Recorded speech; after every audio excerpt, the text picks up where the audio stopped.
Hi, I'm Andrew Pudewa, Director of the Institute for Excellence in Writing, and it is a pleasure for me to be with you here now and share with you a little bit about our company and what we do, why we do it, and how it works so well.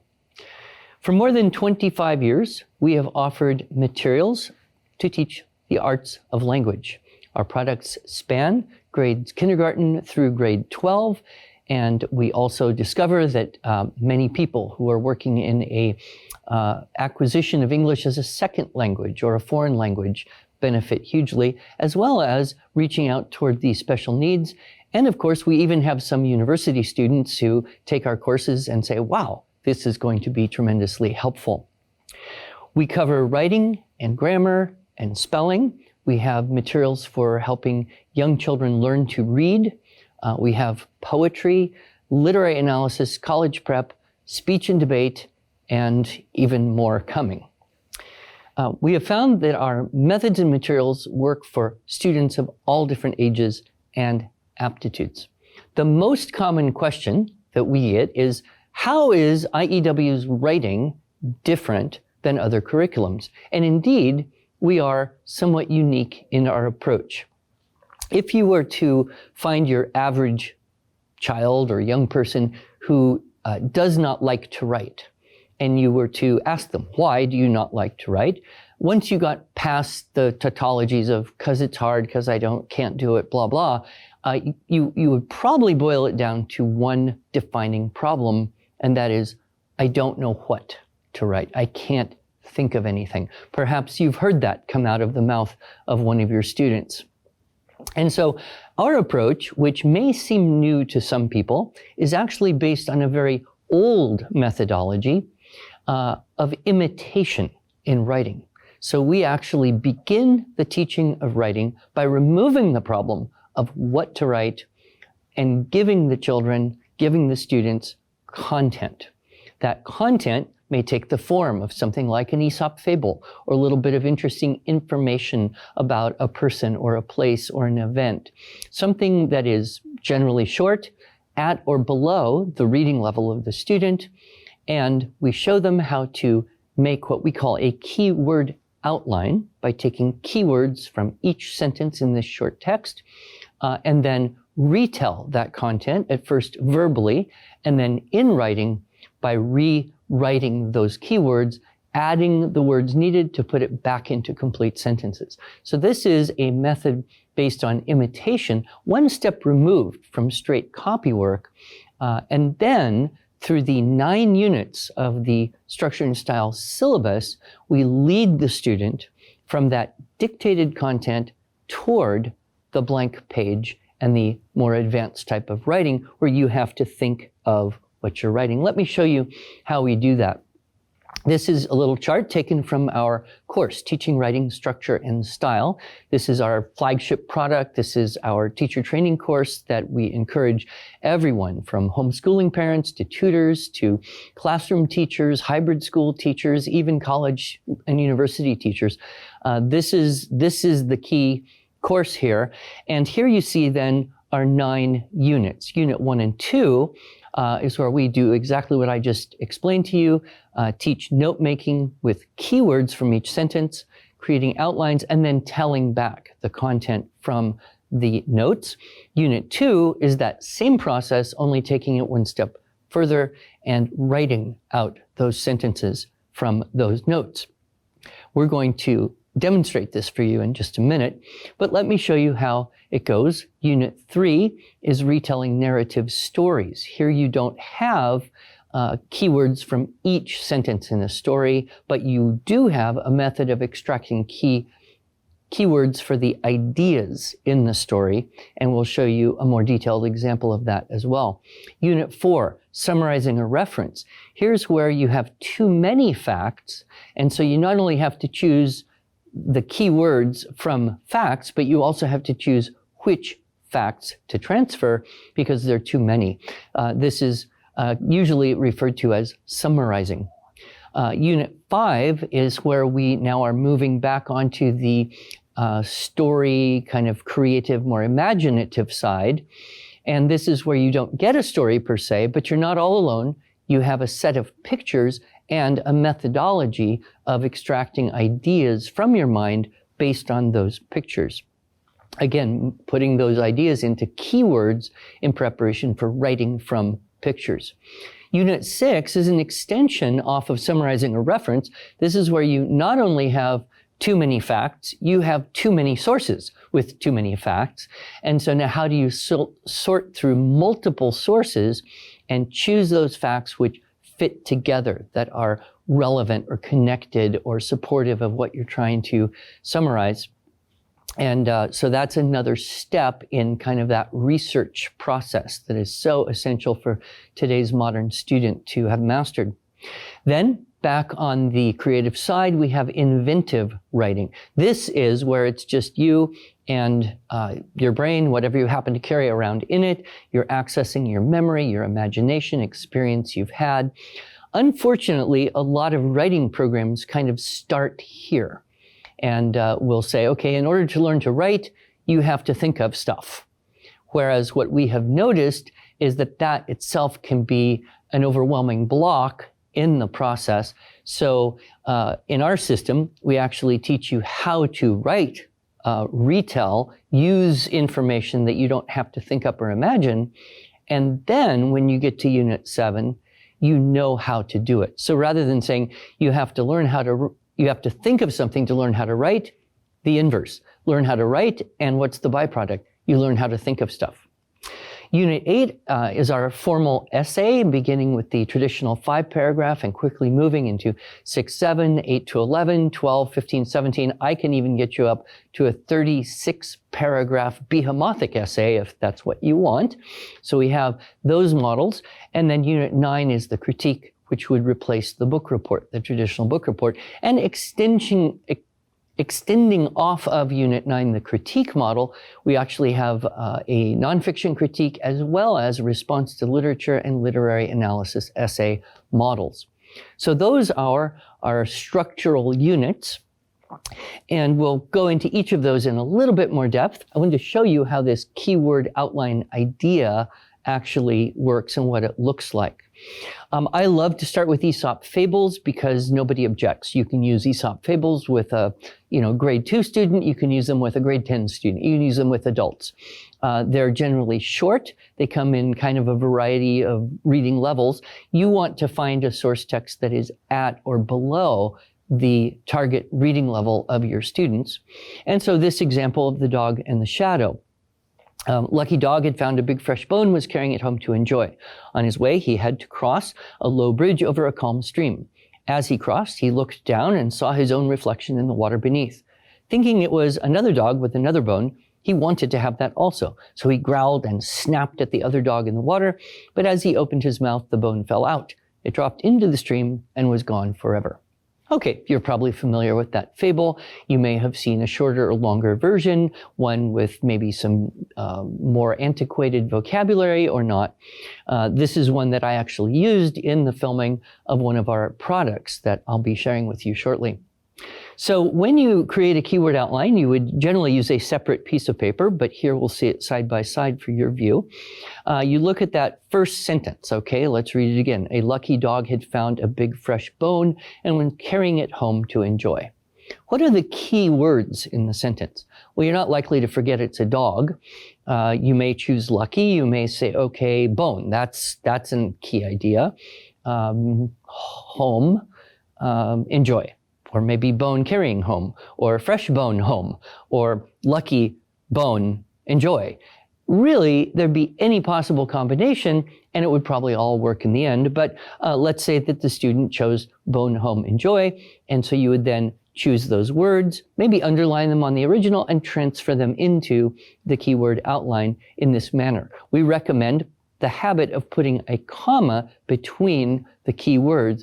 And this serves the student very well, especially as they get into Unit 7 and 8, where their outlines are much longer and more complex, and it helps reduce the temptation of putting little unnecessary words and exceeding the limit of 3.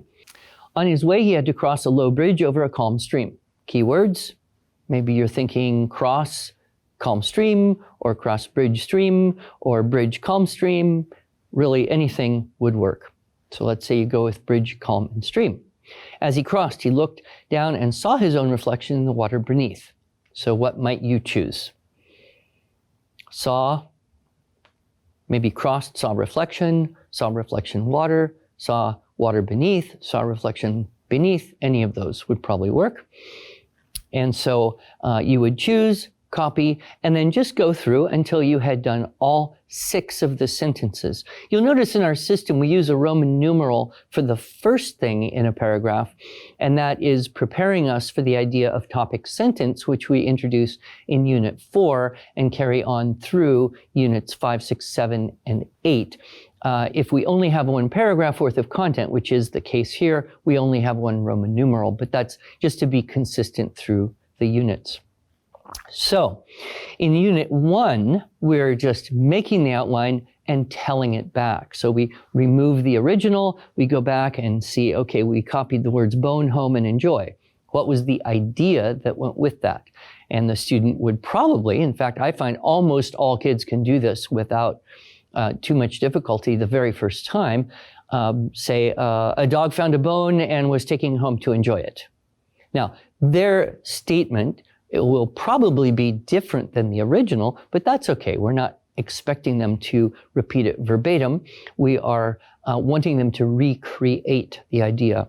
Bridge, calm, stream. What was that about? He had to cross a bridge over a calm stream. And so you add the words that are necessary to make a complete sentence out of the keywords, and that's Unit 1. And then Unit 2, which generally I teach concurrently, you continue to do Unit 1 and then you extend that to Unit 2 by writing from those notes the sentences that you're able to speak. This pretty much solves for every child I have ever met. I don't know what to write. I don't know what to say. I can't do this. This is very, very doable by almost any child who can just copy words and attempt to write sentences. In fact, that's the answer to the question, when can we start your writing program? My answer always, if your child can read somewhat independently, copy words somewhat accurately, and attempt to write sentences, you can get going with Unit 1 and 2 and keyword outlines. Now, with Unit 3, we don't use every sentence in the story. The stories can be any length. They could be shorter, like a half-page Aesop fable, or 1 or 2 pages, or 10 pages, or a whole movie. As long as it has the elements of characters and setting, conflict and problem, and a climax and resolution, then we can put that into what we promote as a 3-paragraph model, or you might call it 3 mini chapters if you want to. And then we get the key words not by looking on the page, but by putting the story into the mind and then pulling the story out by asking the appropriate questions. So you see that the who, when, and where primarily go to help ask the questions that give you the characters and setting. The question of what do they want or need? What do they think? What do they say or do? This helps you identify and develop the problem and the plot, or the conflict and the development there. The third section then is, how is this problem solved? You have that moment of climax. What happens after that? And oftentimes a story has some kind of point to it, some kind of message or something to be learned, and that answers the question why. So we have the big questions, who, what, where, why, when, how, divided and assigned to each portion of the model of the unit. In Unit 4, very quickly summarizing, is to understand that you cannot tell everything. I have noticed that most people in general, including myself, and almost all children I ever have met, dislike the word summarize. And for years, I kind of wondered, why does everybody hate this word? And then I realized it's because it's spelled badly. If you look S-U-M, and you know even a little bit of math talk, that means the total, or all of it. So what a lot of kids think is, okay, so what I have to do is tell all of that in this much space. No one can do that. You can only tell some of it, which is why properly spelled, it would be SOME-A-RIZE, with a nod to our British neighbors. The other thing we teach in summarizing here is the idea of identifying topics and creating a topic sentence with a concluding, or what we call clincher sentence, that repeats or reflects 2 to 3 key words.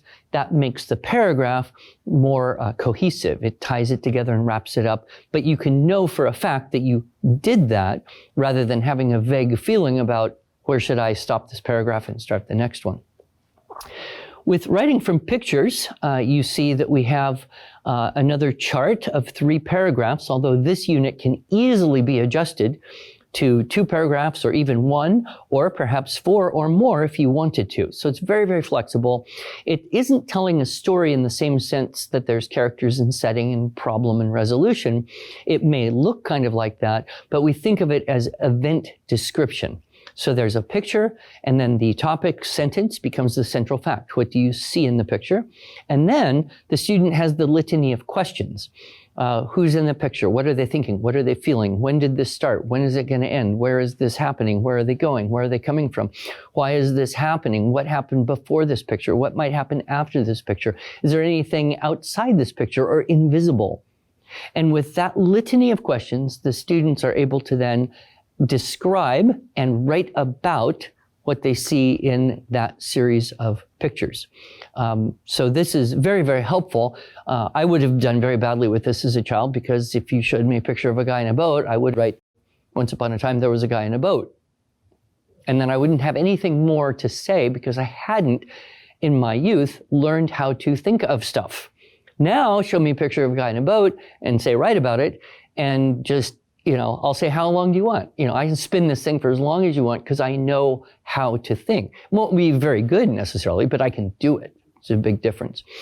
Unit 6, summarizing multiple references. This is really like that kind of note card research project that many of us suffered through in middle or high school, but in microcosm, taking one topic at a time, choosing facts from one source, from another source, from a third source, or maybe more if you wish, and then fusing those into a fused outline from which you write the paragraph. So it's training you on how to deal with multiple references and research process in a small, manageable way so that you can understand both the trees and the forest and not get lost out of perspective in a project that's just too big to even know what you're really doing. As I mentioned, with inventive writing, this is where there is no source text, there's no reference material, there's no pictures, there's no story. It's just you and whatever you happen to be able to talk about. We use the My Dog model because that's kind of the characteristic idea. Write about your animal, write about your pet. And of course, without some help, most students would probably start and write something like this. My dog is a really awesome dog, and I really, really love my dog because he is so awesome, and he is a really, really fun dog and super nice and really, really awesome. The end.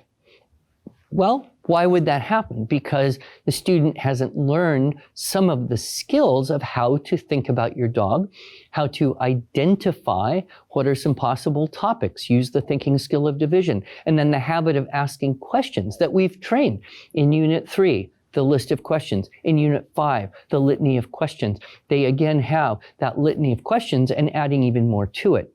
You'll notice that the My Dog model as it exists here is a 5-paragraph form, which is going to be seen again in Unit 8 with the 5-paragraph basic essay.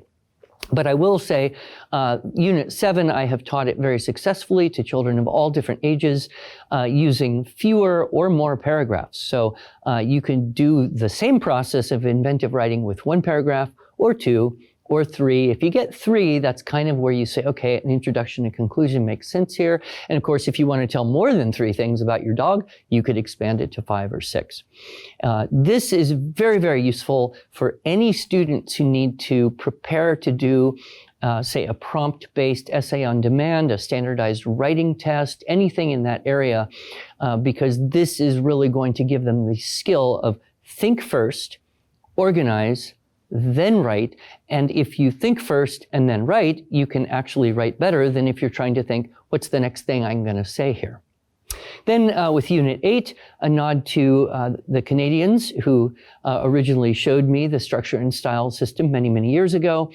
Champlain, you look at 3 aspects of your subject. Champlain was an explorer, settler, and a soldier. You write a paragraph about each of those, you add a conclusion and an introduction.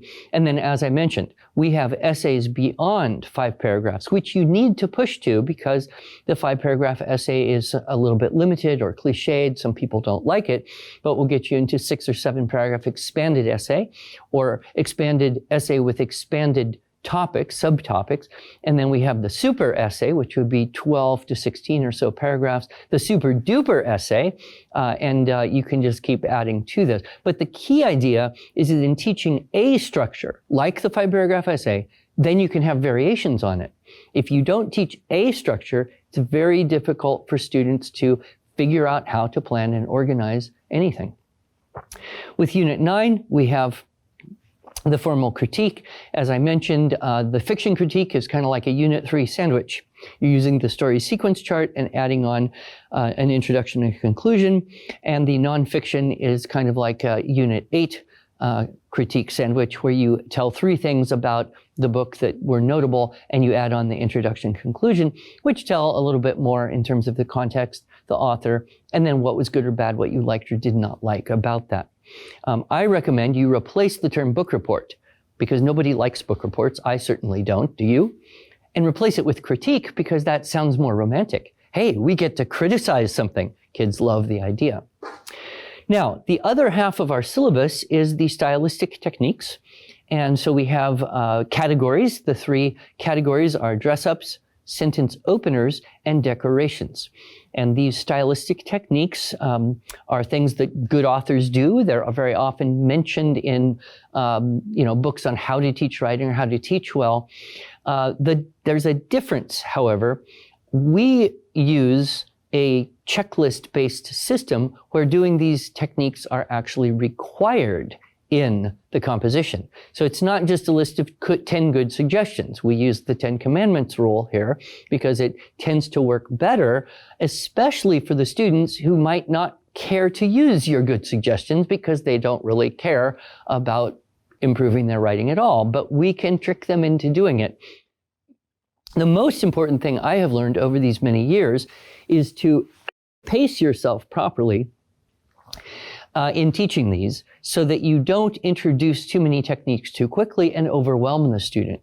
So we start with the very first 1 dress-up technique, require that in each paragraph until it becomes easy. Then we add in the next, and then we require both of those techniques, the LY and the who-which, and require that in every paragraph until doing 2 things has become easy. Then we add in the 3rd dress-up, the because clause, require all 3 of those things and do that until it becomes easy. And then the next one, the strong verb. But we add a new technique to the checklist only when what has been taught so far has become relatively easy. Easy meaning the students can do it without much help and it doesn't sound too goofy most of the time.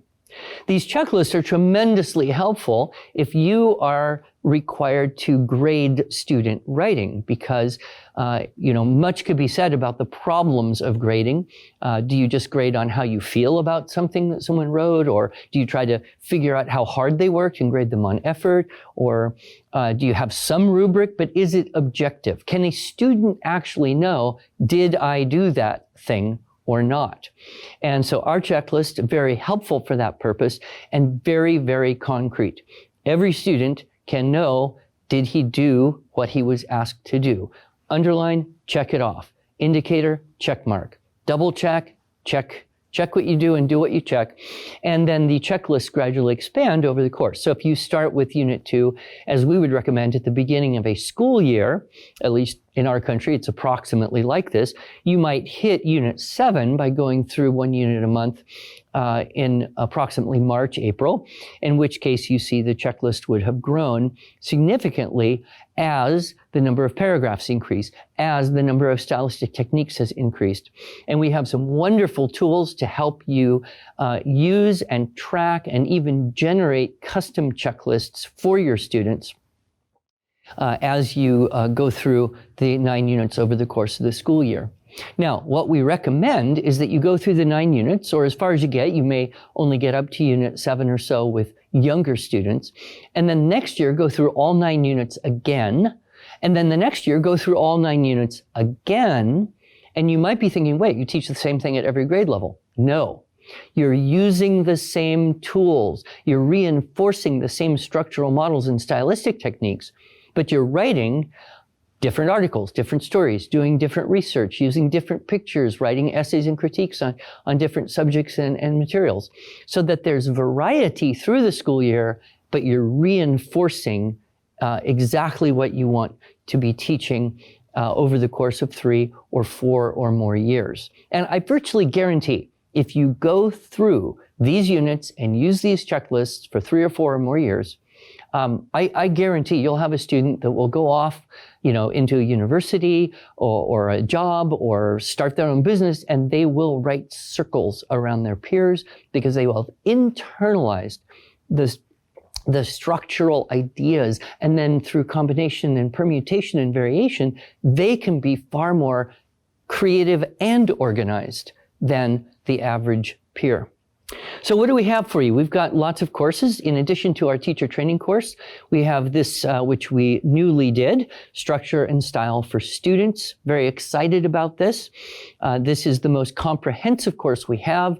I took 3 different groups of kids through 24 weeks. It's all video. It's incremental. There's humor. The printed materials are easy to understand and use. It's really the best thing we've ever done. And it includes, a bit of vocabulary development, a good bit of grammar, and we've also included literature suggestions as well. And we've got 2 years going. If you want to, for your second year, you can make your own lessons and assignments. That's what we teach you to do in the TWSS. You can go with a second year of Structure and Style for Students.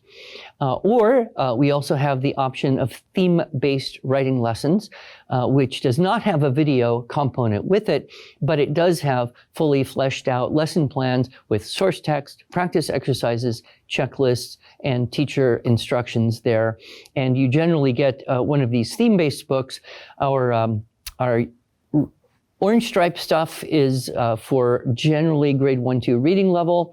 Our green stripe stuff is generally grade 3 to 5 reading level. Our blue stripe stuff is generally middle school reading level. And we have a few purple striped stuff for high school reading level. So those are also a good option. And those are used a lot in co-ops or hybrid schools, where the kids have a class once or twice a week, but they're doing most of the actual writing at home, and then you, the parent, are assisting in that circumstance. We have an award-winning grammar program called Fix It.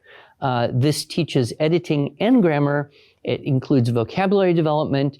It also reinforces students in recognizing, identifying stylistic techniques from our TWSS syllabus. And your average amount of time you would spend would be 10 to 15 minutes 4 days a week. And we've had tremendous review. Students get to kind of hunt for errors, embedded errors, and fix them. And each day it adds to the story. And so they enjoy it. It's not like a tedious workbook, or it's not like you have to, study up and remember stuff and take a test. It's through just a constant repetition and practice. Students internalize their understanding of grammar, improve their editing skills, and then what we see is that they start to notice some of those things they've been fixing in the Fix It. Oh, I just did that and I can fix it. So learning to edit. You can take a look at that at iew.com/free-grammar and download a few lessons at any of the levels and see if you like that. One of my favorites, of course, is poetry memorization. I have been touting the value of memorizing beautiful language in order to build vocabulary and syntax and gain familiarity with poetic or rhetorical devices. And it is incredibly helpful. This is kind of like, if you're familiar all with Suzuki method of music instruction, this is almost exactly a Suzuki method for poetry memorization. And done properly, children would learn 80 poems and 20 excerpts from famous speeches. And if you do it correctly, they would probably have lifetime retention or close to it, because it's a constant practice review, and it gets easier and easier and more fluent and more fluent. We do have our primary arts of language materials, both for reading and writing. This is for beginning students, whether they are young, 5, 6 years old, or maybe older, but still having a hard time getting started with reading and writing. And it's a very hands-on, activity-based, multi-sensory approach, and those can be purchased individually or together in a package to save a bit of money. And then as you move into more fluent reading and writing, you have a need for spelling. So we have a program called the Phonetic Zoo, which is based on phonics. Won't contradict anything you've ever learned already. It's more of an auditory approach, so it's not just looking at words and doing things on paper, but the multisensory approach works especially well with students who tend to be more auditory in their learning style, with students who kind of like the idea of independent working. It's kind of a self-test, self-correct, and you can learn a lot more about that at IEW.com/free-spelling. I also have a talk called Spelling and the Brain, which can be viewed, I think, on YouTube, or a link from our website. So if you're having trouble with spelling and or brains, this talk, it's about 70 minutes, and I think it's very enlightening and helpful in terms of understanding the nature of spelling, the nature of the brain, and how those might best work together for different kids and their different neurologies and aptitudes. We have a cursive writing program, which is for students of all ages, especially for students who want to begin cursive writing, perhaps past the traditional age of learning to write. And it's reproducible practice sheets. It's been very, very good. We have materials for speech and debate, beginning with my course, Speech Boot Camp. And then in cooperation with other people and groups, we have other products that you can learn about as well, very easily from our website, IEW.com. Please, if you like podcasts, check ours out. It's called the Arts of Language Podcast. It's available on all major platforms. We have well over 200 episodes, ranging from everything on, dealing with a reluctant writer to, is paper and pen better than screens and keyboards, to my son, who did a couple on the experience of growing up very dyslexic, to motivation, to cooking. We've really traversed a wide range, and I think you would find some of them perhaps very helpful for you. We have, of course, our blog, and you can subscribe to that, as well as pretty much anything else. If you still have questions, you call our award-winning, amazing, incredible customer service people, or chat, or text, or email. We are always available to help you. So thank you for your time. I hope that points you in the right direction. God bless you.